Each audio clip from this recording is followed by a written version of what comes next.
I'm joined by Curtis Daly today, who is from the Turn Left YouTube channel that he's been doing for the last 3 or 4 years or so. And outside of doing Turn Left, Curtis was also previously a media creator for The Canary. So people who don't know what The Canary is, The Canary is a democratic socialist publication. It turned into a worker cooperative, and it was a big force behind the pro-left-wing agenda of the Corbynite movement at the time, and was very popular and got loads of hits. So the context for what we're about to read is really important, given the situation about how the Labour right cared more about destroying the left than about creating a better country or anything like that. So let me just read you this paragraph. One of McSweeney's obsessions was The Canary, an alt-left, i.e. just democratic socialist website, that had seemed to appear from nowhere because there was a demand for people to support democratic socialism, and had grown to a peak of 8.5 million hits a month, which is wild. Moreover, Corbyn supporters trusted the site equally to The Guardian, their other favourite source of information, and so McSweeney had an aim: to schmooze The Guardian and to kill The Canary. Destroy The Canary or The Canary destroys us, he told MPs who were part of Labour together. Again, the party within a party, trying not just to remove the membership, but to try and stop Labour from winning the election, and also, as we now know, to try and essentially destroy media outlets who had a different position and who supported Corbyn as leader of the Labour Party.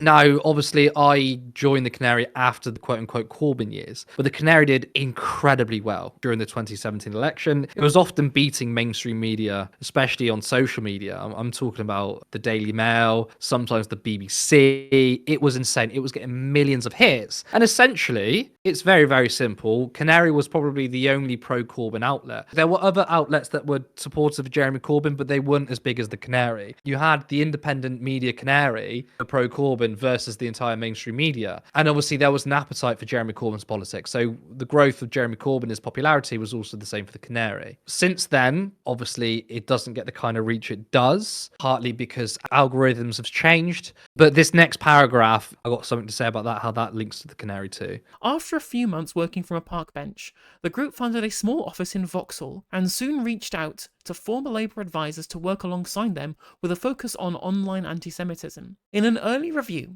they identified problem posts in hundreds of Facebook groups with a link to either the party or left-wing politics. Some of these were aimed at Labour's female Jewish MPs. They then farmed out the posts they uncovered to journalists who were themselves reporting on rising evidence of anti-Semitism on the left, together with a row over whether the party would adopt all of the examples linked to the IHRA definitions of anti-Semitism. The scandal was becoming increasingly destabilising for Corbyn. Anushka Rostana, who wrote this article, are you trying to say that members of the Labour Party, MPs who were conspiring with journalists to troll random Facebook groups for random posts that they could use as a stick to beat the Labour Party with so they could leak it to the press to try and manufacture an anti-Semitism scandal specifically around Jeremy Corbyn's leadership of the Labour Party that you apparently knew about at the time? And on top of this, are you trying to claim that what this is are forces inside and outside the party overstating the scale of anti-Semitism within the Labour Party for political reasons? It sounds to me, Anushka, like that's exactly what you're claiming with this statement. This is a bombshell. I'll explain why. This is my personal opinion, but the way I see this is I think we can now pinpoint exactly where the anti-Semitism crisis was created. Now, I will preface that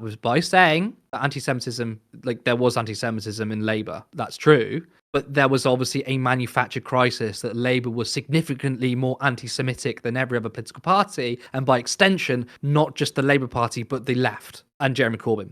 Obviously, that was not true. If you looked at data, people were less likely to be anti-Semitic if they were Labour voters or Labour members than other political parties. That is true. That's just a fact. Of course, if there is anti-Semitism, it's bad. But what we can see here, that Morgan McSweeney worked to do his best to undermine Jeremy Corbyn and the left. They knew there were avenues they couldn't do, which is, number one, a public coup. They tried it, it didn't work. So they went for a private coup, let's call it, which is to undermine them. And one of the things they did, and they did successfully, is to manufacture a specific anti-Semitism crisis going through Facebook groups, only of what they considered the left, to find cases of what they believe to be anti-Semitism, and then say there's a specific specific problem on the left in Labour. Now, we have for years have said this, but we've not really been able to pinpoint its origins. We've said, well, there are forces within the Labour right that have weaponized anti-Semitism to attack the left. That was one, overtly obvious, which is why we talked about it since 2020. But number two, we had the facts on our side when the Ford report was dropped, and it showed that. But this right here,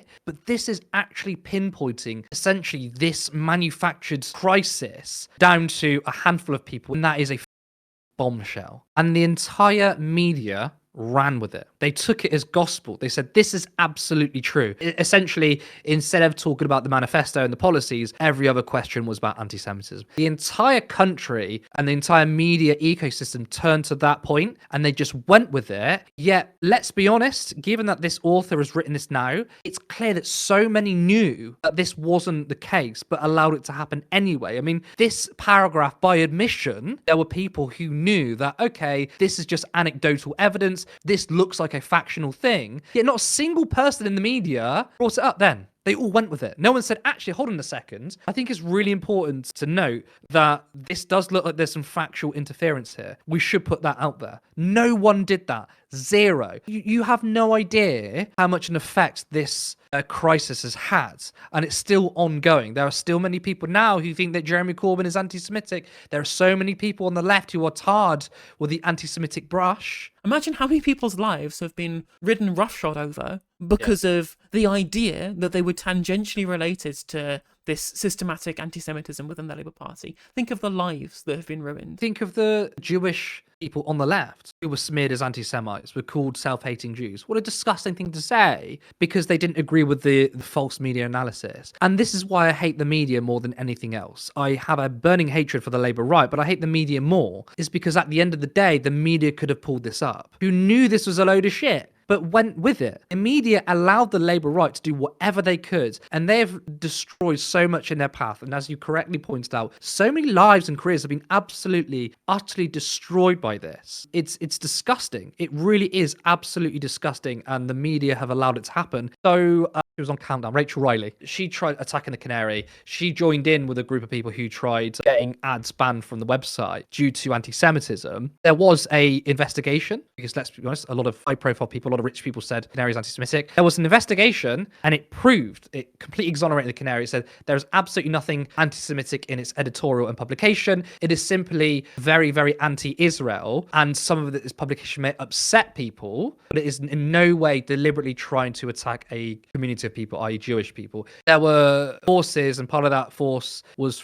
people around Morgan McSweeney, who obviously tried to attach the anti-Semitism crisis to the Canary by proxy to attack Jeremy Corbyn, because Corbyn was very close to the Canary. He'd appeared on there many times. A lot of people were very close to him who worked for Canary. So obviously they had to attack the Canary too of being anti-Semites. But they're regulated by Impress, and actually in terms of their rating in the media, they're rated higher than the Daily Mail. I mean, it's not hard, but obviously given that the Daily Mail and the Sun, they've got lots of money behind them and they're more famous, they're rated higher than the Daily Mail, the Sun, on par with the Mirror in terms of like accuracy. And again, yes, there was an investigation about because a lot of rich people in Facebook demanded it, but the Canary was not anti-Semitic in any way. Speaking of this plan, which was trying to remove advertisers from the Canary, one source said the aim was to shame people out of being part of Facebook groups with unacceptable content, but argued that it wasn't really working. So next they took aim at news websites they considered to be either alt-left or alt-right, including, perhaps not surprisingly, the Canary, as part of a Stop Funding Fake News campaign. They took screenshots of articles they felt had either racist or fake content, then posted messages on Twitter aimed at brands that were advertising on the website's pages. Unquestionably, the readership of the Canary took a hit. In an editorial, the website noted that people who didn't like our politics have encouraged advertisers to blacklist us. That's come at a cost. Its contributors' coverage, it argued, had been targeted at Israel and not Jewish people, and it had said it had been smeared with accusations of anti-Semitism. However, the result would be a much leaner Canary newsroom with a dedicated team of just 7 staff members rather than a network of freelance writers. As Curtis has just laid out there was an investigation. Impress have regulated this. There is no levels of inaccuracy that you can point to the Canary more than anywhere else. They have not been found at all to be anti-Semitic. Yet what this led to, this deliberate, this malicious attack on the Canary from figures on the Labour right conspiring with famous figures to try and smear this publication, cost people their livelihoods. being freelance writers who could be able to write for the Canary, and they had to reduce their newsroom of people down to just 7 staff members. And this was a part of a deliberate and malicious campaign to destroy the Canary, to try and regain control of the Labour Party, to undermine actual democratic socialist politics, to drag it back into being a neoliberal party for capital,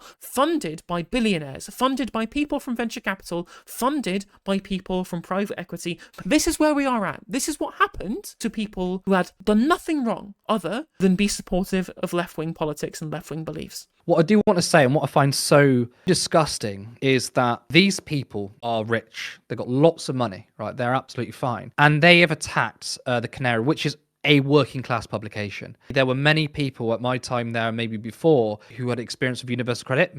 Me, myself, I've been on universal credit. There were those who had chronic illnesses and were genuinely struggling, and they would struggle every single day, physically and mentally, for what they were going through, but they still wanted to do the work, and they still wanted to bring some of the stories that a lot of the media didn't cover. So there were essentially a group of us working class people. I mean, when I left, we were on like £12 an hour, and we wanted to pay ourselves more, but we literally couldn't afford it. We relied on other working class people to pay for this publication. To talk about not just Jeremy Corbyn, to talk about many other things, whether it's housing, we often platforms, tenants unions and stuff like that, because it's really important, again, that there was such a gap in the media for it. We talked about racism. We also talked about universal credit, the welfare state. We talked about chronic illnesses, because a lot of people who had first-hand experience of that. So there was a group of us people who didn't have much money, because that's all we were getting paid, just to do our best, right? And every week was a struggle. We were worried about our membership figures. Our membership was going down because, as I pointed out earlier, there were people who would respond to a Tory budget and they'd be like, oh my God, my universal credit's been cut by 20 quid. I can no longer fund you guys. And we were just trying to do our best. And yet you had these scumbag pieces of shit who just simply hated left-wing politics, i.e. of redistribution, a more ethical foreign policy, not attacking migrants and refugees. Apparently that was so disgusting to these people that not only did they try and take Jeremy Corbyn down, not only did they try and take the membership down, but they took anything adjacent to Jeremy Corbyn or left-wing politics, and that included the Canary. And you can see there in black and white, Morgan McSweeney, who is in an extremely privileged position, sat there saying, we need to destroy the Canary. There are real lives who worked at the Canary, and it's all they had. They really cared about the journalism there, which was high quality, by the way. I know a lot of people sneer at the Canary, and of course they will, far more truthful than a lot of mainstream publications. But there were people who needed the Canary too, who were worried about their future, their economic circumstances. And you had these scumbags, these factional scumbags, who wanted to attack just ordinary people, struggling people, just because they didn't like the politics and just because they didn't like Jeremy Corbyn. And that just disgusts me so damn much. Many people at the Canary who might not be able to work anywhere else. So if the Canary were to go down, that would mean obviously the end of their jobs, but a lot of people, the end of their journalistic career. And we had the burden of, well, you're anti-Semitic if you work at the Canary. You had high profile people always shitting on the Canary. And yeah, it looks like you actually had a systemic effort to close the Canary down. And clearly it's had an impact because it's a lot smaller publication. There's less workers there. You know, they're not exactly doing well financially, but these people do not care. You can tell I'm quite angry. I'm trying to hold that back a little bit because I know the people inside the Canary, I work with them every single day and they're good people. Yeah, exactly. And again, the worst part as well is that it wasn't just any people trying to destroy a bunch of normal people trying to do some good work for people who were incredibly unfortunate to be in a position of like being disabled or on universal credit. It was people literally funded by the enemy, literally the enemy, hedge fund bankers, people from private equity. Hey there, if you enjoyed the video, make sure that you like and leave a comment. That helps the video out in the algorithm. If you subscribe and ring the bell, it'll let you know when I go live. I stream every day on YouTube and Twitch. You can also follow all of my socials down in the description. And if you want to support me in a more financial manner, there's a join button for membership to just 99p to be a member on YouTube, as well as a Patreon, and there's some merch there as well. And hopefully I'll catch you on the next video. Take care.